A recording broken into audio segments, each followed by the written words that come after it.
This program contains true stories of rescues. All of the 911 calls you will hear are real. Whenever possible, the actual people involved have helped us reconstruct the events as they happened.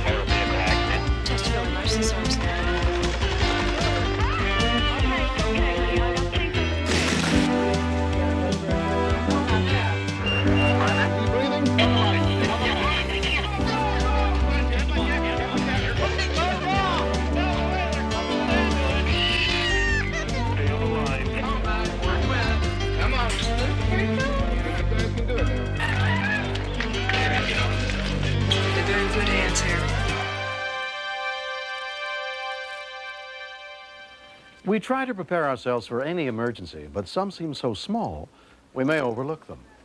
I'm William Shatner. Tonight, true stories of unexpected danger and caring people who answer our calls for help on Rescue 911. We begin on June 2nd, 1990, in the suburbs of Las Vegas, Nevada, as Danielle Ingersoll was working on her house alone. While her husband Joe was away on a fishing trip, Danielle had decided to clean and repair the solar heating system on the roof.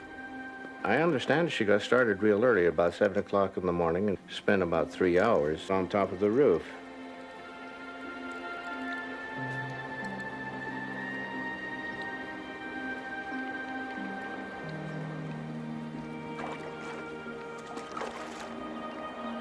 I used to say you shouldn't go outside without any shoes. Sometimes there's strange-looking bugs that fly in from the desert. But she was always one that was a strong person around the house regarding the bugs and the mice and the spiders.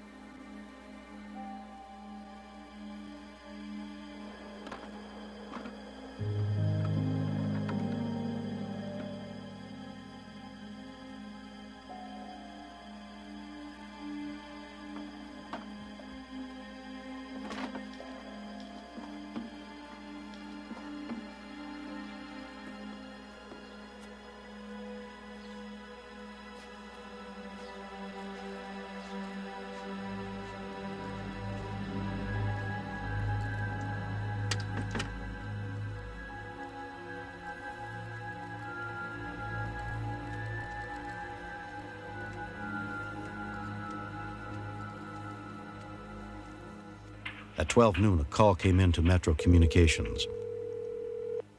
911 emergency 47.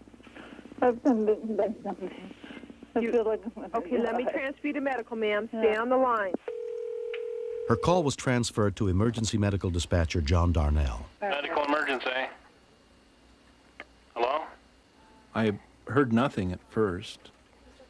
Yeah. She sounded like an elderly female, said she was bitten by something and said she felt like she was going to die. And she hung up? No, she's still on the phone. Hello, ma'am? I immediately tried to call back on the line. The line was busy. I was extremely concerned. Generally, someone will be very sick from a bite, but not feel that they're going to die. This dispatch is for Rescue 13 here in lieu of Rescue 14. The nearest available rescue unit was dispatched from the airport, 6 miles away. When we continue, she was getting little to no oxygen to her brain, and they say 4 to 6 minutes, and it's over. My throat's closed.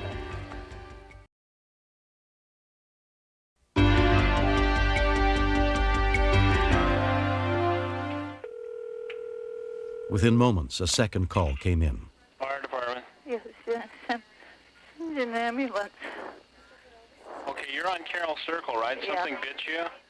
Yeah, my What was it, an insect or a snake or what? don't know. Okay, we're on the way there. You can't tell me any more about it, where you're bitten, on what part of your body? Don't know what you're saying. Do you know where you were bitten? Hello?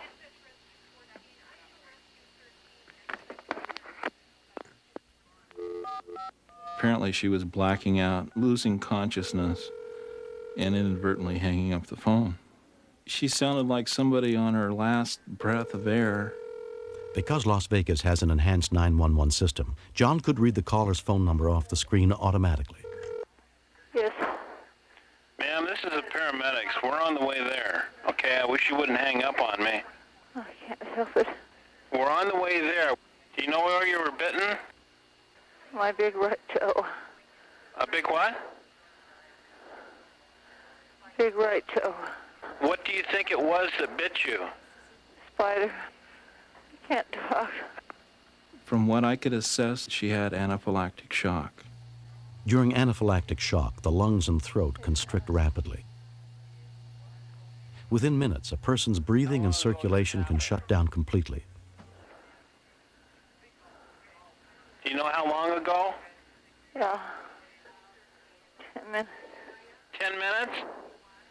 Yeah. 10 minutes ago. I think. No one's there with you? No. My throat is closing. I was extremely concerned about her airway closing from the effect of the shock. Dispatch, Rescue 13. Rescue 13. Paramedic Ken Morgan headed to the scene. The delay in response time added to the critical factor. She was getting little to no oxygen to her brain, and they say 4 to 6 minutes, and it's over. Time was of the essence. Thank you. Okay, they've got that.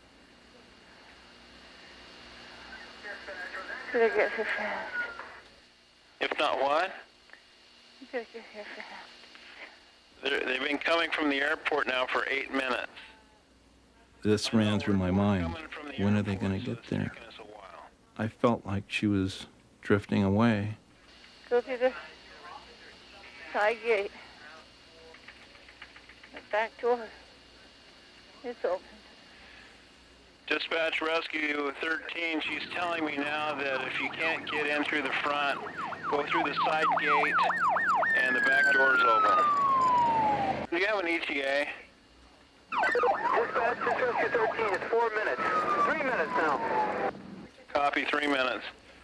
They're going to be there in 3 minutes. Hurry. I think I'm dying. I've taken calls where I know the last person a person's ever talked to.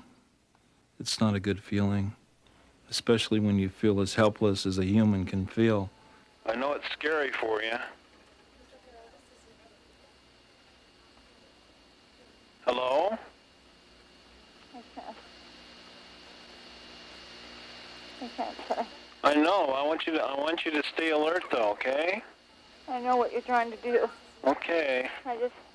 I don't want you to faint or become unconscious, okay? I almost am. I know. I want you to fight it, okay? Paramedics arrived at Danielle's house within 12 minutes of her first call for help.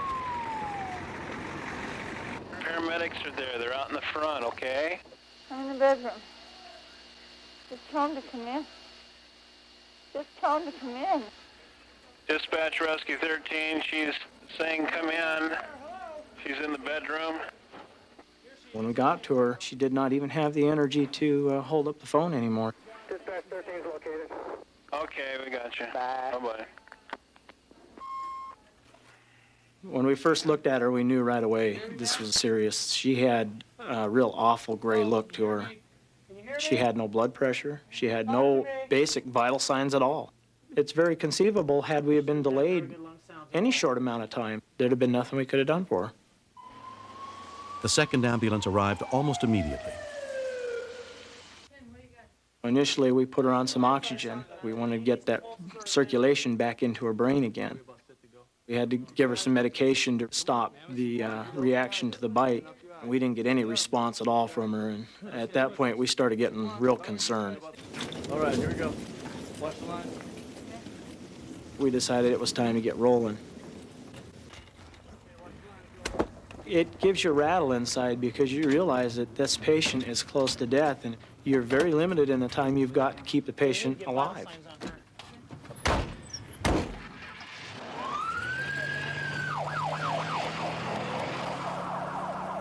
Rescue 13 on Channel 2 Adam. This is Dr. Checchio at Sunrise. Paramedics radioed ahead to the hospital where Dr. Leonard Checchio was on duty.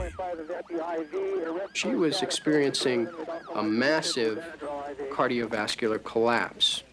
It was a very tight call all the way to the hospital. Everything we tried wouldn't come back with a positive response. One of the last things we do before we unload is zap some vital signs out real quick. And at that point, it was the first time we actually got a decent blood pressure on her. And in fact, it wasn't a good blood pressure, but 60 is better than 0. It was evident to me that what we were doing was starting to work, but I knew she still wasn't out of the woods. By the time Danielle was wheeled into the emergency room, she had regained consciousness.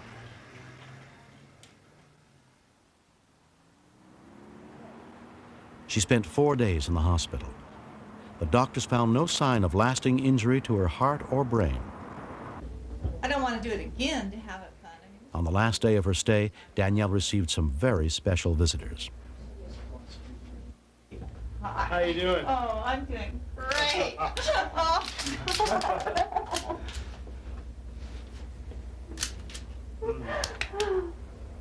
I don't know if I could ever tell you exactly how I feel about him. I mean, it's just absolutely overwhelming.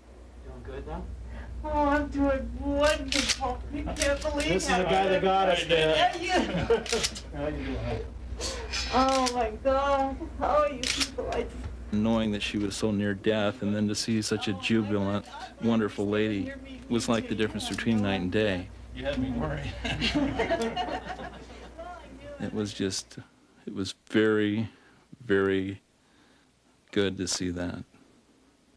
I wish that I could tell you how good it feels to know that there was someone out there when I called to help. This was my life, literally, that they saved, and I love them. I adore them.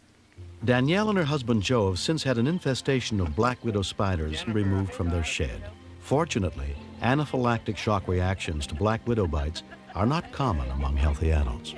She needs to carry an anaphylaxis kit with her so that should she get bitten by another one, she can administer epinephrine immediately before it gets into the full-blown reaction she had this time, because it could kill her very quickly, as it almost did this time.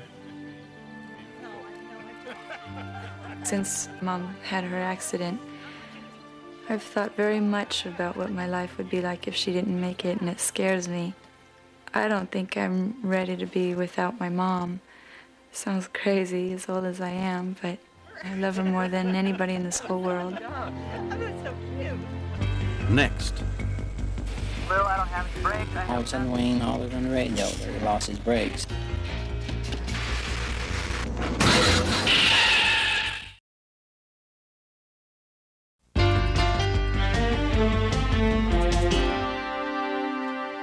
Wayne Waite and Louis Gallant had been best friends for many years.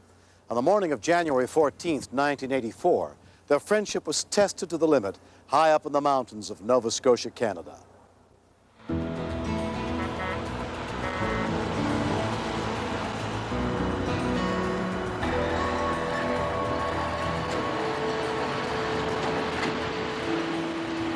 Early on that winter morning, at the Irving Big Stop truck stop, Louis Gallant spotted a familiar face when he stopped for breakfast. When I pulled in, that's when I noticed it was Wayne's truck. So I just figured, well, I'll go wake him up and we'll probably run down the road together. That was pretty good food in there. Yeah, it's good. So I just figured somebody to talk to on the radio just makes the trip that much better than running by yourself. Wayne Waite was driving an 18-wheel refrigeration truck packed with 47,000 pounds of frozen food.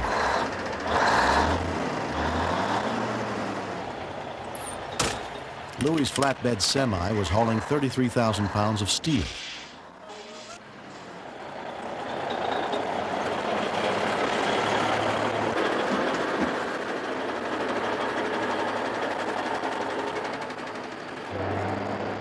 Wayne led the way as they headed out around 6 a.m.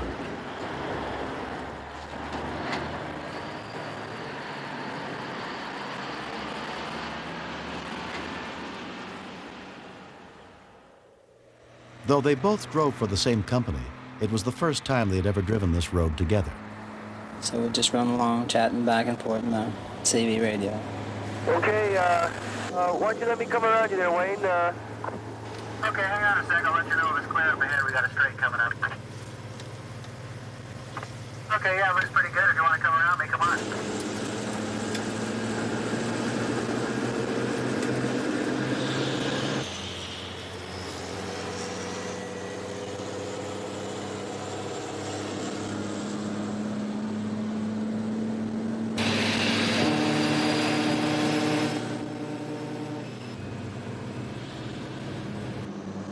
I just decided to go by him.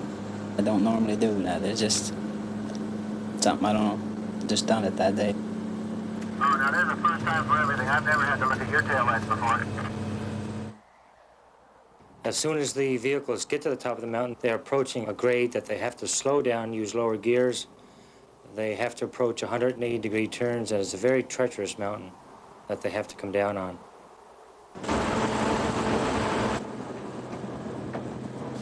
Okay, I'm at the top of the hill, eh? Okay, buddy, what do you think about coming off here about 20 miles an hour? That's about top for me. I don't want to go through those S turns any faster than that, Wayne. Yeah, me neither. We'll just take her down here easy, yeah? I'll get back to you in a minute. I'm going to check the brakes, see how they're doing.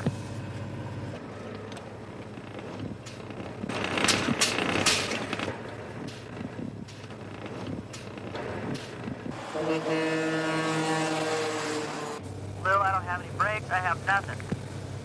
You're joking, right? No, I'm not kidding. I'm serious. I have nothing. All of a sudden, Wayne hollered on the radio that he lost his brakes. Okay, I'm going to try. I'm going to dynamite him. Wayne then tried to use his emergency brakes. Nothing.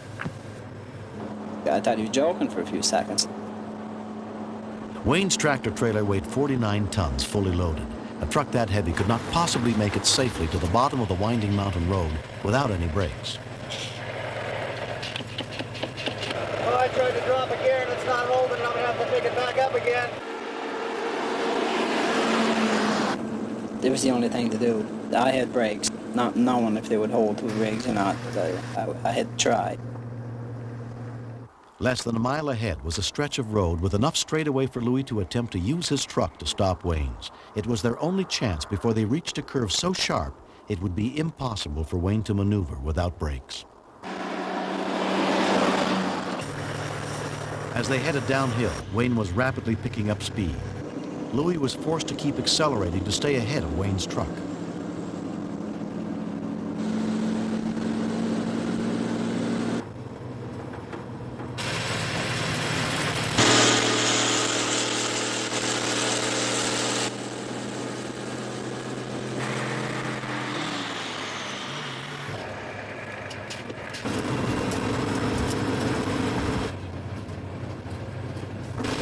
I'm picking it up. I'm getting 55 now. Stay with the rig, Wayne. Stay with the rig.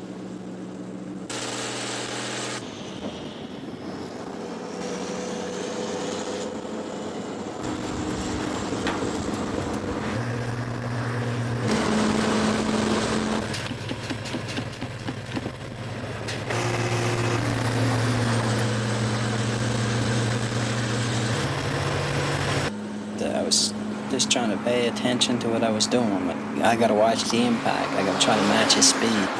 I knew the danger of the turn, so hoping and praying, I guess, that, yeah, you get stopped before the turn.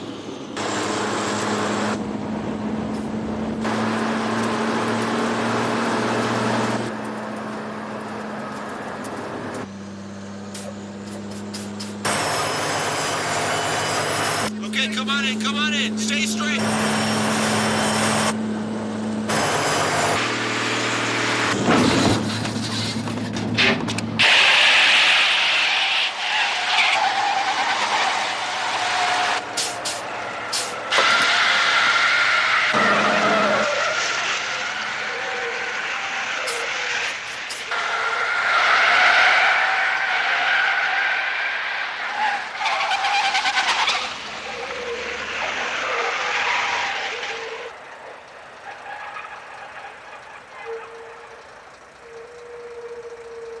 The two trucks came to a stop less than 500 feet from the curve.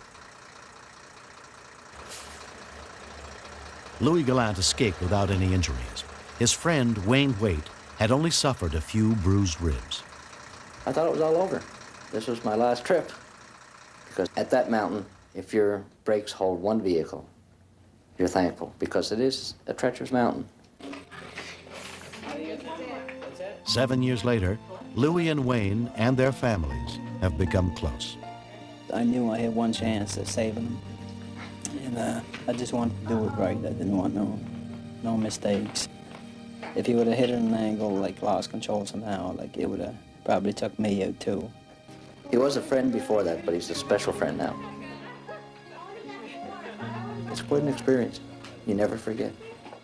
It's once in a lifetime. You never want it to happen again. Wayne still drives semis for a living, but 3 years after that day, Louis retired from trucking.